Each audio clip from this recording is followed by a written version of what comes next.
Clima errático en la ciudad de Laguna Paiva, provincia de Santa Fe, país Argentina. Recen por nosotros.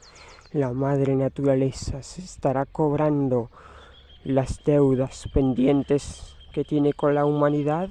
Déjenmelo saber en los comentarios y suscríbanse a mi canal. Dejen su buen like si es que dicen que lograremos sobrevivir a esta posible tormenta o posible ola polar de frío.